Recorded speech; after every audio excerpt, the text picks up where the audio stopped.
அனைவருக்கும் வணக்கம். மேடையில் வீட்டிருக்கின்ற நம்முடைய பாரதியார் பல்கலைக்கழகத்தை சார்ந்த பேராசிரியர்களுக்கு, என்னுடைய நாட்டிய பேராசிரியர்களுக்கு என்னுடைய நன்றியிருந்த வணக்கத்தை தெரிவித்துக் கொள்கின்றேன்.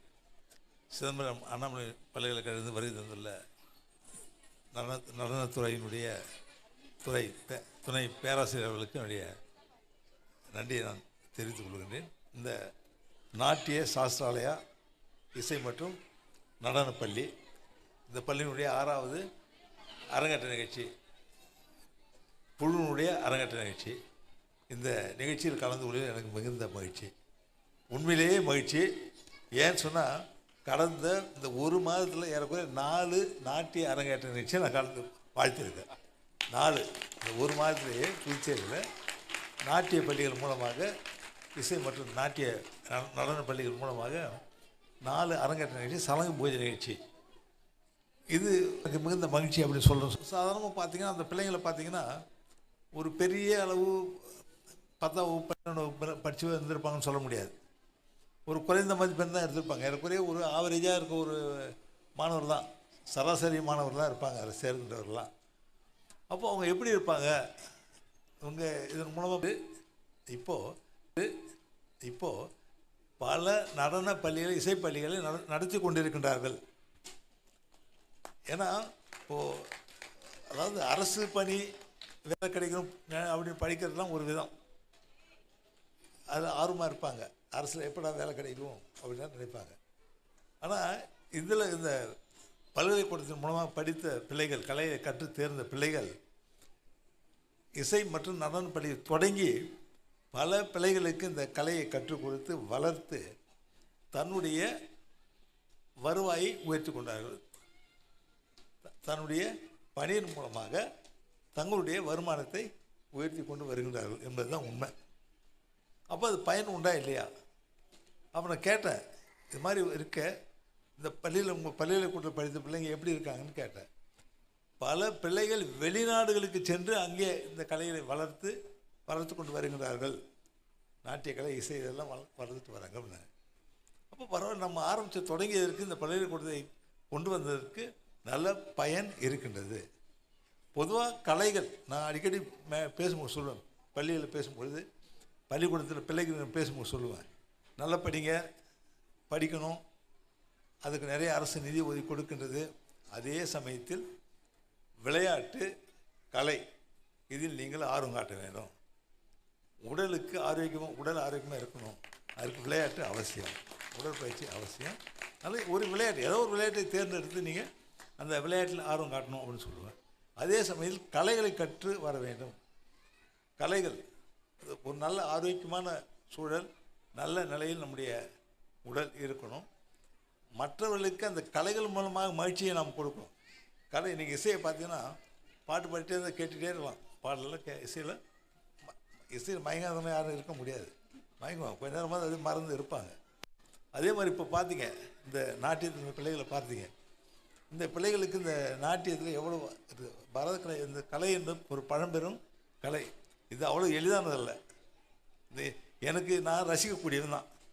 ஆனால் இங்கே இருக்கிறவங்களுக்கு நல்லா தெரியும். அந்த பேராசிரியர்கள்லாம், பேராசிரியர் கற்றுத்தரவங்க, சொல்லித்தரவங்க, இந்த இசை கலைஞர்கள், இவங்களாம் நல்லா தெரியும். இந்த பிள்ளைங்களுடைய அந்த முகபாவம், அந்த முத்திரை பதித்தல் அப்படிலாம் சொல்லுவாங்கள்ல, அதெல்லாம் எப்படின்றது அவங்க நல்லா தெரியும். நாம் எல்லாம் ரசிக்கக்கூடியவங்க தான், எப்படி இருக்குது, நல்லா இருக்குது அப்படின்னு. இந்த இதை தவறு இல்லாமல் இந்த கலையை கற்றுருக்காங்களா அப்படின்னு சொல்லக்கூடியவங்க இங்கே இந்த பேராசிரியர் இங்கே இருக்காங்க, ஆசிரியர்கள் இங்கே இருக்காங்க, அவங்க நல்லா தெரியும். ஆனால் நம்மை பொறுத்தவரை, ரசிக்கக்கூடிய நம்மை பொறுத்தவரை, இந்த அரங்கேற்ற நிகழ்ச்சியில் இங்கே இந்த நாட்டியத்தை அரங்கேற்றி இருக்கின்ற இந்த பிள்ளைகளை பார்க்கும்பொழுது நல்ல, அதாவது எந்த வித சங்கடமும் இல்லாமல், முகத்தில் நல்ல பாவத்தோடு, முகபாவம் என்பது மிக முக்கியமானது, மகிழ்ச்சியோடு, அந்த வரிக்கு பாடலுக்குரிய வரிக்கு ஏற்றவாறு அவர் அந்த முகப்பாவம் மற்றும் அந்த கை முத்திரை, அது என்ன முத்திரை என்ன சொல்லுவீங்க, அங்க சுத்தம், அது சொல்லுவாங்க. அது மாதிரி அதெல்லாம் பார்க்கும்போது எவ்வளோ நல்லா கற்று தேர்ந்தெடுக்கின்றார்கள் அப்படி என்பதை நம்மால் தெரிந்து கொள்ள முடிகின்றது. உண்மையாக நம்முடைய பிள்ளைகளுக்கு நல்ல வாழ்த்துக்கள். இது ஏன்னா வந்தால் தான் அந்த முகபாவத்தையும் சரி, அந்த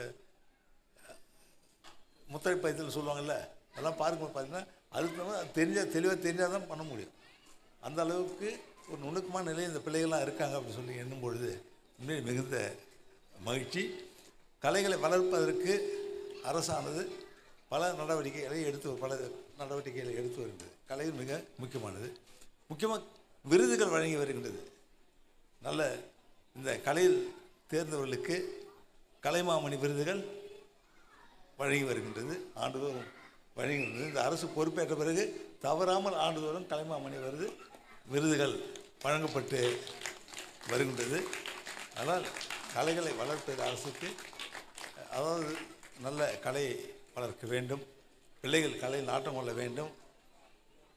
அதாவது இது மாதிரி கலைகள், விளையாட்டு இதெல்லாம் ஆர்வமாக இருக்கும் பொழுது அப்படி எண்ணங்கள் சிதறாமல் இருப்பதற்கு ஒரு நல்ல வாய்ப்பு. எண்ணங்கள் சிதறாமல் இருப்பதற்கு ஒரு நல்ல வாய்ப்பு. அதனால் இப்போ நான் பார்க்கும்போது இது மாதிரி நடன பள்ளிகள் பல தொடங்கிய பிறகு எல்லா குடும்ப சார்ந்த பிள்ளைகளும் ஏதோ ஒரு கலையில் நாட்டம் இருக்குது. அதுக்கு பெற்றோர்கள் துணையாக இருக்காங்க. அவங்க அழைச்சிட்டு வந்து விட்டுட்டு போகிறாங்க. அது ஏதாவது இப்போ நிறைய பார்க்கலாம். பூச்சேரியில் எத்தனையோ பிள்ளைகள் நல்ல இசையில் நல்ல வல்லுநராக வந்து கொண்டு இருக்கிறார்கள், நாட்டியத்தில் வல்லுநராக வந்து கொண்டு இருக்கின்றார்கள். இது மாதிரி சிற்பத்தில் நல்ல சிற்பங்களை நம்முடைய பாரதியார் பள்ளிக்கூட மாணவர்கள் உருவாக்கி கொடுத்து கொண்டு இருக்கின்றார்கள். நல்ல சிற்ப கலைஞர்கள் இருக்கிறார்கள், ஓவிய கலைஞர்கள். இப்போ ஓவிய கண்காட்சி தான் பார்க்குறோம். அது நிறைய இப்போ நமக்கு ஓவிய கண்காட்சி நடத்துவதற்கு அரங்கங்கள் இருந்து கொண்டு இருக்கின்ற அந்த ஓவிய கண்காட்சியை பார்க்குறோம். அற்புதமான ஓவியங்கள், ஒரு வித்தியாசமான நிலையில் அந்த ஓவியங்கள்லாம் பார்க்கும்போது வித்தியாசமான நிலையில் அவர் அந்த ஓவியத்தை வரைந்து இந்த கண்காட்சியாக நடத்துவதை நாம் பார்க்கின்றோம். அது பல செல்வந்தர்களை வாங்கி சென்று தன்னுடைய ஹோட்டல் இருக்குன்னா அந்த ஹோட்டலில் வச்சுருக்கிறதெல்லாம் பார்க்குறோம். அதுதான் அந்த பிள்ளைகளுக்கு அந்த கலைகள் மூலமாக ஒரு வருவாயை உருவாக்கி கொடுக்கின்ற வாய்ப்பு இருக்கின்றது என்பது தான் உண்மை. கலைகளை வளர்க்க வேண்டிய மிக அவசியமான உண்டு. அதை ஊக்குவிக்க வேண்டியது நம்முடைய கடமை. கலைகளை ஊக்குவிக்க வேண்டியது, கலைகளை கற்று தேர்ந்த மாணவர்களை, பிள்ளைகளை ஊக்குவிக்க வேண்டியது நம்முடைய கடமை. அப்படி நம்முடைய இந்த நாட்டிய சாஸ்திராலய பள்ளியானது, இசை மற்றும் நடன பள்ளியானது நல்ல கலைகளை உருவாக்கி கொடுத்து கொண்டிருக்கின்றது. இங்கே இந்த பிள்ளைகளுடைய இந்த அரங்கேற்ற நிகழ்ச்சி மிக சிறப்பாக அமைந்திருக்கின்றது என்பது எந்தவித ஐயமும் இல்லை. மிக மிக சிறப்பாக நல்ல முறையில் அமைந்திருக்கின்றது. பிள்ளைகளும் சோர்வு இல்லாமல், சங்கடம் இல்லாமல், சிரமம் இல்லாமல் அவர்கள் இந்த நடனத்தை கற்று தேர்ந்து இந்த அரங்கேற்றத்தில் சிறப்பாக நடனமாடி இருக்கின்றார்கள். அவர்களுடைய மனமார்ந்த வாழ்த்துக்கள். இந்த பிள்ளைகள் மேலும் மேலும் சிறப்பாக வருவதற்கு மனமார்ந்த